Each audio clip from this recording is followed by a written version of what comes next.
Welcome to Secrets of a Seven-Figure Coach, the podcast for coaches, consultants, and creative entrepreneurs who want to hit between $100K and $1 million in annual revenue.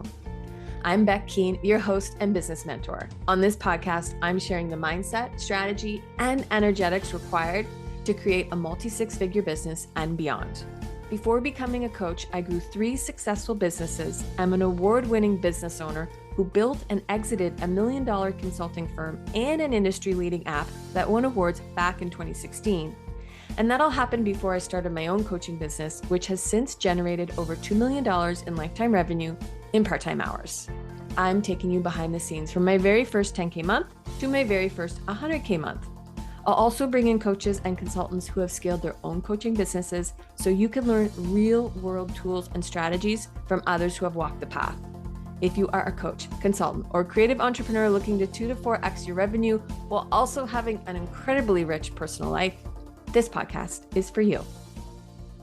Hello, everyone, and welcome back to the podcast. I am so excited to be here today with actually one of my most favorite people who I know you can't see him, but he's a bit of a legend in my world. My whole family knows about him. My clients know about him. My team knows about him. He is the guy who makes lawyery stuff fun, which is was unimaginable in my world until I met Cory Sterling, who is my incredible lawyer. And he's on the podcast here today. We're going to talk about all things. How do coaches need to protect themselves? And I brought Cory on today because I had some recent experience, some legal disagreements, and it really shook me. It actually kind of rocked me to my core. And Cory helped me navigate it. And there were some things I could have done, set myself up with. And I really want to pass that knowledge on to all the coaches in the world to prevent those types of things happening from you. So welcome, Cory. Thank you, Becky. It's great to be here. And also for everyone who's listening, Becky and I go way back. I think we each started our respective businesses, I think around 2017, 2018, around that time. And for me, you're an OG client. And it's been so special for me to see how you've built your business, how you've built your business with integrity, and how you've built a lifestyle business that suits you and helps you create the life that you want to live. So every time we reconnect, I'm always inspired and very, very happy and proud of all the amazing things that you've done. So thanks for having me. Well, I love that reflection. You actually said it to me a couple calls ago. You were asking me what I was up to, and I was like, "Oh, I'm going off here, there," or sometimes we'll talk and I'm in Hawaii and you're who knows where you are. And you said to me, like, this was the dream, Becky. When you first started your business, you talked about being able to do this and live like this, and now you're doing it. And it was such a great reflection because this is my world. And of course, at some point, this was not my world and it was my dream. And here we are.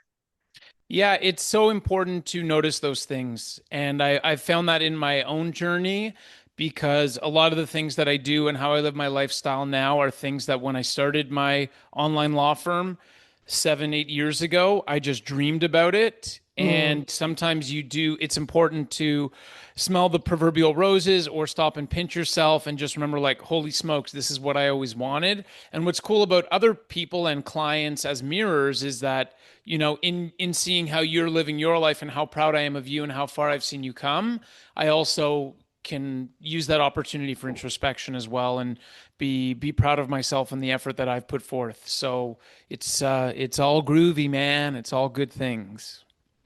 Okay, so when I woke up this morning, I was like, yay, I have my podcast with Cory today. And something like I want to get into the juicy stuff and I want to help coaches protect themselves.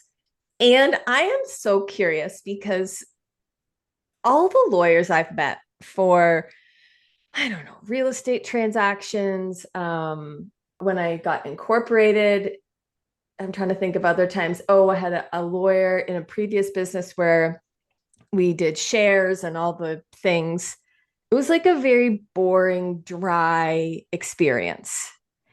And that has not been my experience with you. Like you're such a fun human and you're also incredibly knowledgeable. Like you're not just this like joking around all the time.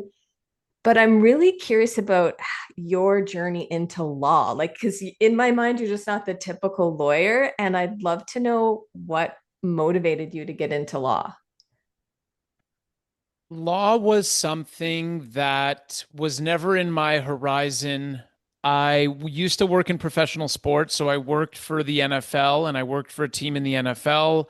And I was really young. I did it from age 19 to 21. I had a full-time job with the Oakland Raiders, and they offered me a promotion, and I turned it down. As what? I If was you I was working in marketing and public relations. So I was a writer for their website, and I would write press releases and interview players and huh. write pieces about them for the magazines that no one reads when they go to the stadium. I'm sure now everything's QR codes anyways or whatever. Mm-hmm. But I when I during that time I got to meet the commissioner of the NFL. I got to meet like the CEO of ESPN and all of these people who are really high up. And I would always do informational interviews, and I'd say, what advice would you give to a younger self? And all of them, every single one said they would either get a law degree or go to business school. Oh, And wow. so I'm 21. I've seen a bit of the world. Traveling is my obsession. Like all I want to do is travel at this time. And I had this really cool job, this dream job that so many people would want to have working in sports. And Yeah. I was offered a promotion. I turned it down because I wanted to go see the world and travel. And I did. And then fast forward, I'm 27. Oh, my. I'm 27. I've been going around the world just like over and over again, living in like 16-bed dorm rooms. All my friends are settling down, buying houses, having jobs, careers. And I was just like, uh-oh, like I don't know what I'm doing. I just love traveling. So I reflected on those previous experiences and conversations and thought, okay, maybe it makes sense to go to law school. That will help give me some direction. And I was I loved law school. I was the biggest nerd. I finished with first class honors. I studied a Wow. lot. I was really on track to be a litigation lawyer because I love arguments, I love speaking, and I shadowed a litigation lawyer for a day, and I was like, nope, this is not it. This isn't what I want to do. And then I worked in corporate law for 2 years, where I really learned the skills and requirements to be a professional, competent lawyer. So those 2 years sucked in the sense that I wore a suit and tie every day. I would go for coffee meetings. I would go to these lame lunches with clients who work for drilling companies or mining companies or energy gas companies and like just Yeah. smile and go through the motions. And then I was ready to quit being a lawyer. And one of my mentors is like, hey, man, you're really good at this. So you should just build a law practice the way that you think people would want to work with a lawyer. Like, be the Huh. lawyer you would want to work with yourself. Yeah. And his name was Mike Stevens. And it was really cool because at the time I didn't have the confidence, and I'm sure a lot of coaches feel the same way, right? When you're a coach, you know there's something deep down inside of you. You can help people, you have a gift, there's a way that you can connect, there's a unique contribution that you can make. And I was lucky to have a mentor who just believed in me and said, Cory, you're a super smart dude, you've got great interpersonal skills, go be the lawyer you'd want to work with. If it doesn't work, you can always figure something else out. And Yeah. that was the beginning, and it's evolved and transformed in so many iterations. I'm sure, Becky, it's been the same for you in your business, and it's constantly changing, but I'm really, really grateful for it. And I take the responsibility that people trust me to resolve issues for them and keep them protected. I take it very seriously, although I am a big kid. Like, I'm here in Canada with my niece and nephew, and they like they're still young. So I tell them that I'm like 19, so they think I'm a teen. They think I'm a teenager, and I sort of go along with it because I think that's my spirit. But Hmm. obviously, when my clients need me, I can be a serious lawyer to get them results. So I hope that answers your question. Yeah, I didn't know any of that. And what a great story, and sort of like how you found your way into law. And I also really love what your mentor said. And to me, that is like the ultimate message for anybody. And I see this with coaches and in the online space. We spend all this time looking outside of ourselves and trying to be like that coach we see who has a big following, or that coach that we're a student of, and we try to copy them or emulate them or take on a bit of their persona, thinking that if we do it like them, we'll have the same success as them. But really, it's about tuning into what is your own unique magic? How do you want to show up in the world? How do you want to be a coach? What's your unique flavor of law or whatever that thing is? And then building the business around that. And you're absolutely right. And it's the peace of mind to know that if it doesn't work, it's okay. But it's only okay if it doesn't work and you were authentic and tried your real version of yourself. And Yes. I've always been at peace that it's an awesome ride. I've been on an awesome ride. If the ride ends, I know that I'm okay with it because I really have tried to help people in my own unique way and use my own creative solutions and way of supporting people. And if it doesn't work, it doesn't work, and I'm not attached to that outcome. And I think I never would have forgiven myself if I pretended to be someone or like something like another lawyer or another type of law firm. And look, for everyone who's listening, it takes time. It takes time to build the confidence for yourself to see that you can do it. But when you work with amazing coaches like yourself, I'm sure there's so many clients of yours that you've inspired. When you have someone in your corner who believes in you and also can show you that it can be done by virtue of them living life their way, then you slowly but surely can take a step in the direction of creating what it is that you were meant to create. Yeah, agreed. So, do you primarily support coaches like me? I would say coaches make up about 30% of my legal practice. A lot of yoga teachers, yoga studios, Pilates teachers, Pilates studios, boutique fitness studios probably makes up 40%. And then the remaining 30% would be health and wellness professionals, if not business coaches, health coaches, retreat organizers. But the rule that I always have in work choosing which clients to work with, and I'm very selective about who I work with, is they have to be making the world a better place Hmm. accord in similar alignment of what my values are. And I'm not saying that my values are right, but people who want to promote health, people who want to empower others to live their dream life, people who want other people to be more flexible or happier or living more authentically, I will do whatever it takes to support more businesses like that in the world because that's what the world needs more of. Yeah. Okay, so that actually brings something up for me, and it's this. I don't know exactly how to frame this, but you said, businesses that are in the business of supporting and empowering other people. And I I tend to look for the good in people, right? And I think if I'm doing my best work and my best job and supporting you and empowering you as a client, good things are going to happen for me, good things are going to happen for you. And we recently had this legal issue that came up. You were the first person. I think I emailed you. Yes, I emailed you. And then we started talking, kind of within the hour. And you said something to me. I don't know if you remember it. And I'll paraphrase a little bit, but you basically said you can be doing all the good in the world with your business, and there are going to be people who do things to you or try to do things to you that don't feel good on the receiving end. Do you remember saying something like that? Yeah, that it sounds like something I would say in that moment. Yeah. And I've really been reflecting on that because I think a lot of people uh, are thinking, oh, well, if I just do good, nothing, air quote, bad is going to happen. And from my own experience, that's not the case. And so I want to have a conversation about,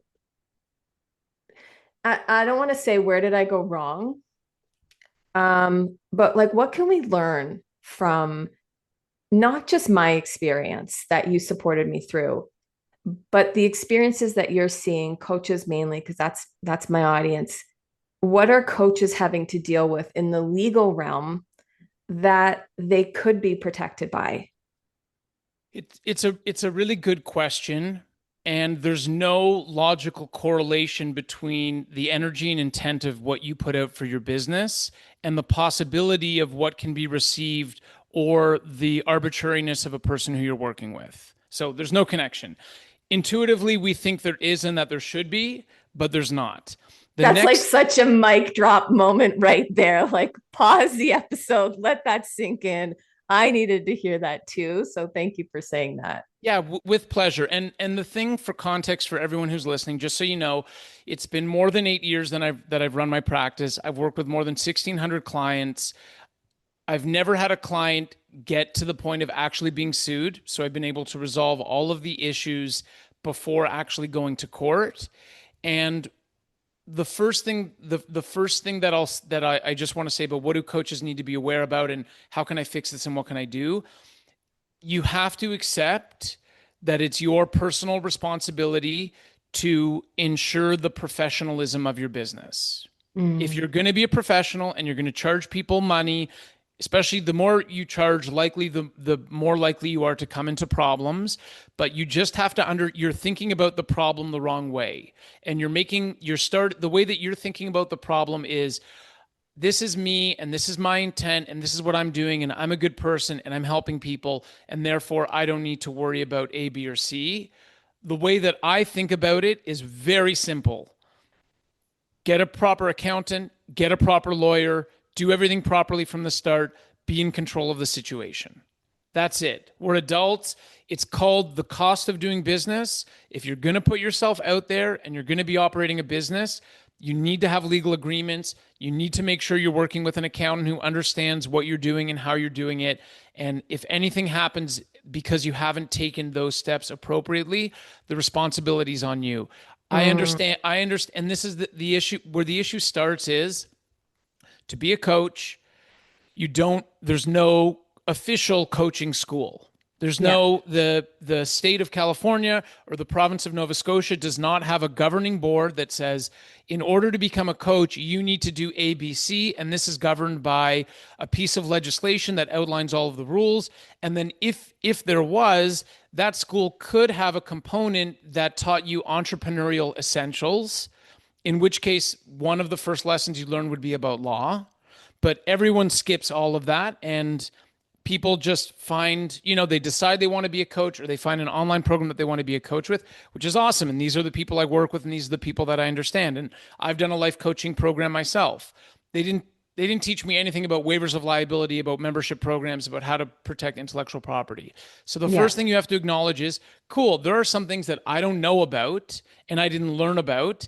And it will be in my best interest and the best interest of my sanity and my protecting my personal assets to deal with the professional things in a professional manner.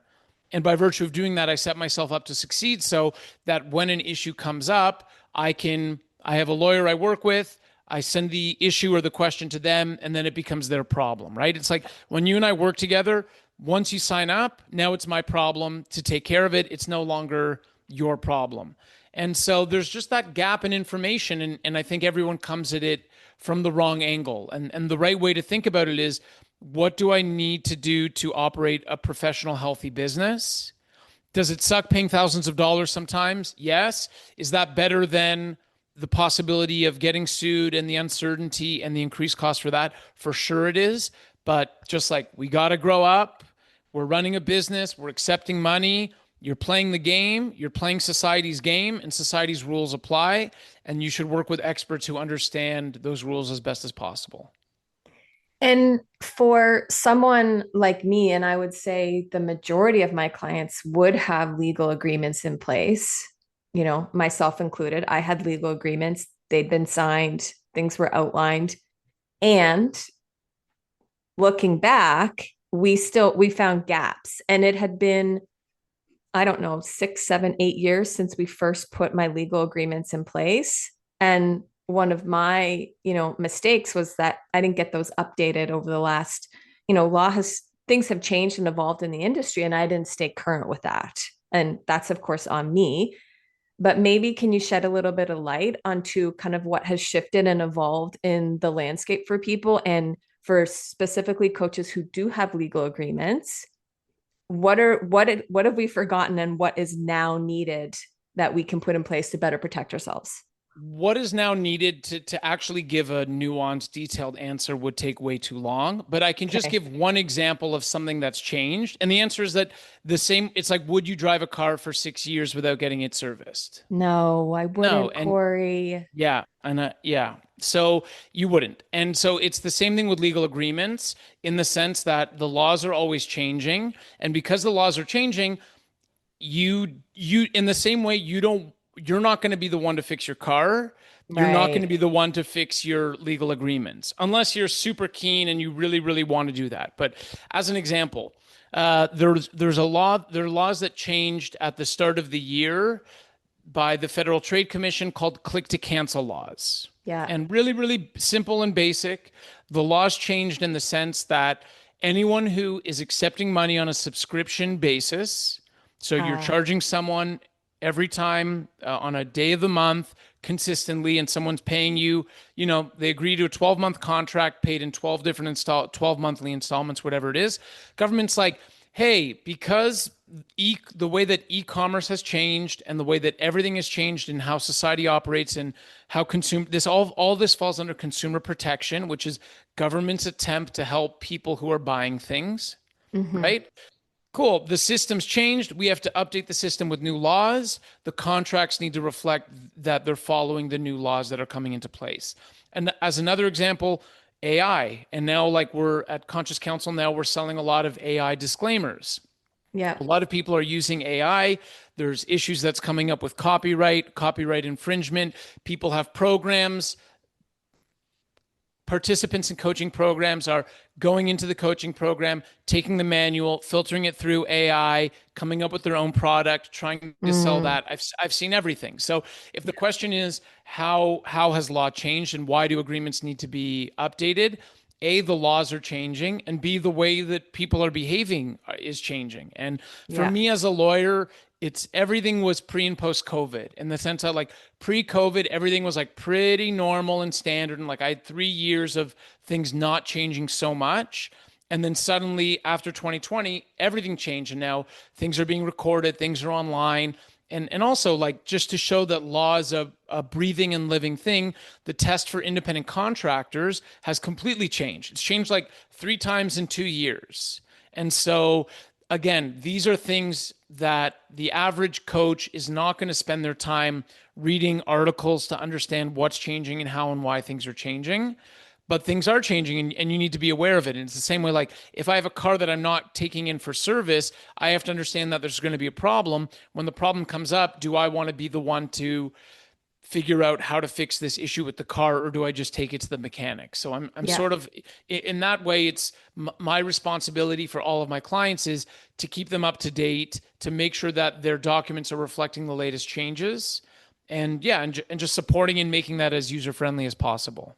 Yeah, that was a really good analogy about the cars. And just as much as I wouldn't want the mechanic to necessarily explain the pages of how he's going to change the carburetor and do this and do that and blah blah blah, like I trust that he's going to do it. We can trust a professional like yourself to stay up to date with current legislation and then make sure our documents are updated accordingly. So that was a great example.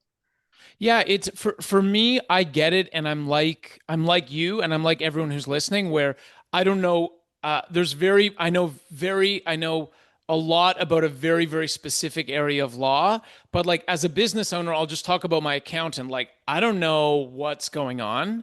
I just Yeah. know that I have a call with him once a month, and I have a call with my bookkeeper once a month, and we go over my expenses, and I ask them questions, and I'm trying to optimize and solve. But like I don't say like, "Hey, what's the ratio or the equation for that?" Like, I don't care. It's one of the biggest lessons in being an entrepreneur that I learned halfway through running my business is pay them to do it. Like Yes. ever since I paid them to do it, I've just had a much better lifestyle. I've been sleeping much better. My stress levels have significantly gone down, and I've earned more money because I let the people who are good at the things take care of the things, and I focus on the things that I'm good at doing. Yeah.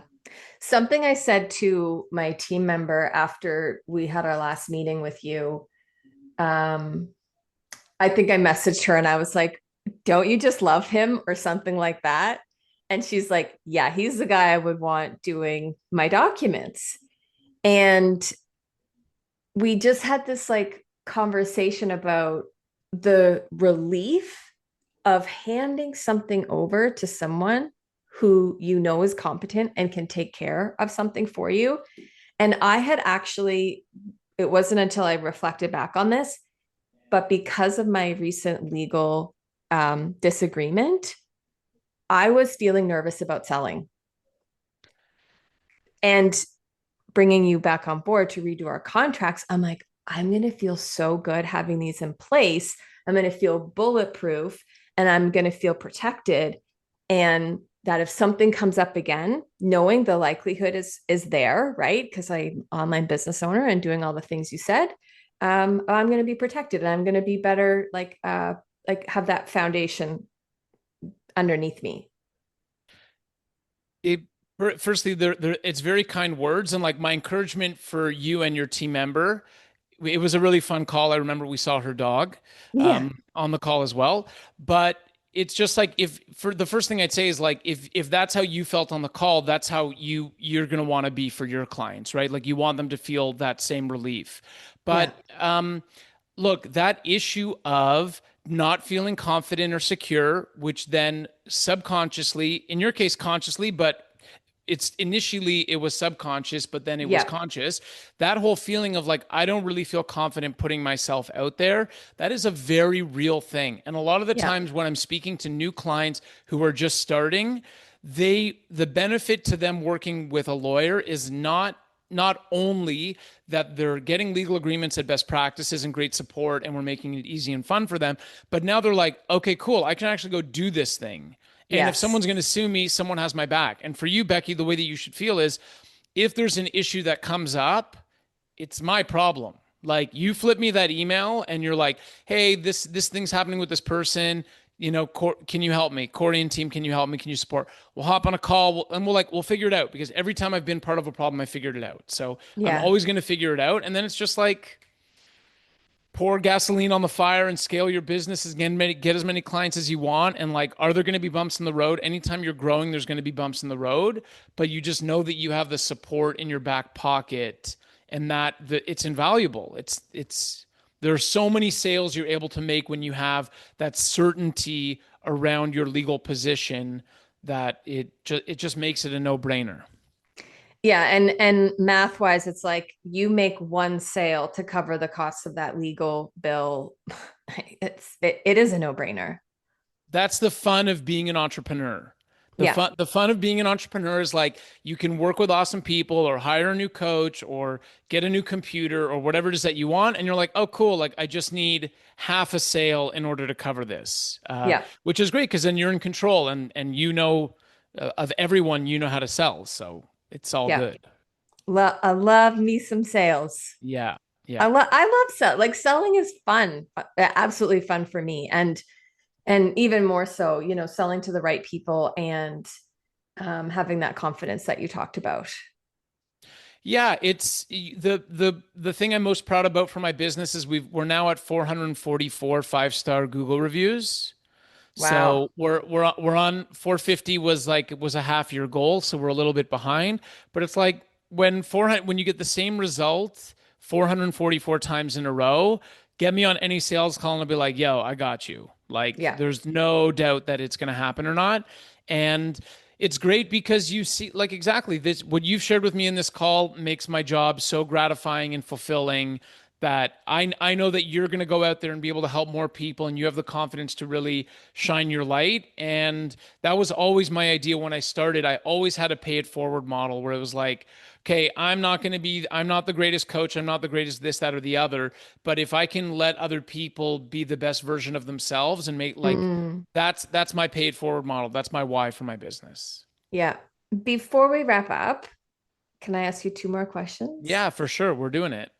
Okay, so just to circle back to something I asked before, and then I don't know which direction we went in, but like for the coaches out there, what are, can you summarize or bullet point like Yeah. what things are happening to coaches? Like You know what I mean? Okay, cool. Yeah, sure.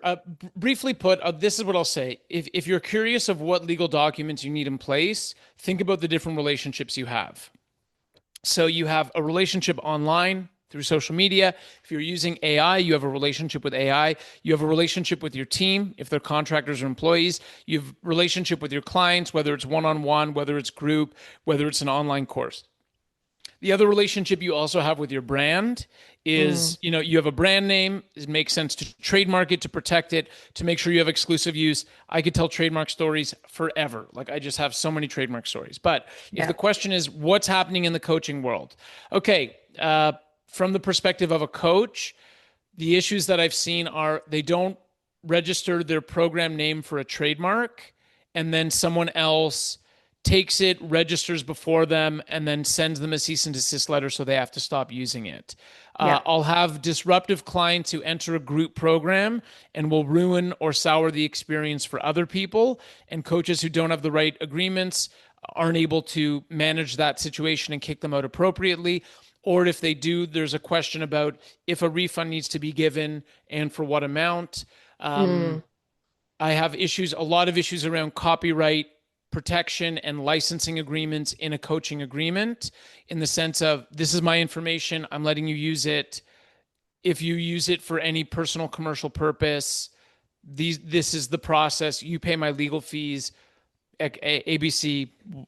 I have in terms of privacy and holding personal information, clients who don't have the appropriate or up-to-date privacy policies, in the event that their computer or their drive gets hacked and the mm, information is compromised, they get sued. I see that. I have clients going on social media making claims or promises for certain people. Then people will try something that they share. It doesn't work. They'll send them a cease and desist letter, or they'll send them a letter trying to sue them. So you just, I know it probably sounds like a lot, which is why I normally off the bat don't go into it. But for all the different, I've seen everything. So yeah. there's no simple answer. The answer is get a package of documents to protect you and to be at best practices. Work with a lawyer who has your back. If you have a unique program name or a unique business name or a unique logo that the public uses and recognizes your business as, register for that for a trademark as soon as possible. Be careful using AI and make sure that you have the appropriate disclaimers when doing so. And yeah, and I think also have all of your clients sign a waiver of liability that That's says the one. Yeah. yeah. So in exchange for me taking you on as a client, you agree to not hold me legally responsible in any way for anything that happens to you. There's obviously limitations around that. So someone can't contract out of gross negligence. And gross Hmm. negligence just means like you're being a really big dummy. And I don't think anyone listening on this call would do that. But also, someone cannot contract or give up legal rights in relation to a criminal matter. But Yeah. like that's it. It's like in the same way, I'm a mechanic, you brought your car in, I don't even know what words to make up because I like combustion or fuel or brake pad or whatever. But in the same way, it's like, what are the things that could go wrong with a car when you're driving it? Like there's a lot. And Yeah. it's sort of the same way with the business. And the answer is, yeah. Anyways, those are some examples of things that I deal with every single day. I think that's really helpful though to for people to understand, okay, these are the possibilities that happen out there. To loop it into something that you said earlier was like it's not a reflection of who you are and your business. These are just things that are going to happen when you deal with the public. And protect yourself. And then the piece for me that was a big lesson in our recent experience was around the waiver of liability, which is something that we've added thanks to you. So Yeah, it's really straightforward, and you just say because this is the thing that you're always allowed to choose the terms under which you work with someone. And the mm, benefit of having a lawyer who understands your business and your industry is that they're going to draft an agreement that has you fully and legally protected as best as yeah, possible. yeah, So, in the same way, you don't need to know how the car works, but you just need to know that it's taken care of. And cool, before you accept anyone as a client, they sign a waiver of liabilities that says they're not going to hold you legally responsible in the event of whatever unfolding. And then if someone wants to sue you, you just forward me the email. I'll be like, yo, Paragraph 7, you agreed not to hold my client responsible legally. You relinquish legal rights you otherwise would have. Therefore, you have no claim. If you continue this, we're going to counterclaim plus legal fees, plus penalties, plus whatever. And then usually the thing goes away. Yeah. And what you told me that I think is important to share with everyone is that is different than your contract and your coaching agreement, which is a separate document. Yeah, very good, Becky. Very good, Becky. A waiver has to do with giving up legal rights. So the standard and the threshold is higher than it is for a coaching agreement, which is basically people making promises or agreement to work together under certain terms. The law and the courts look at someone giving up legal rights differently, and it comes to the intent of the agreement, so it always needs to be separate. Yep. Cory. Yeah. Thank you so much for coming on today. People who want to work with you,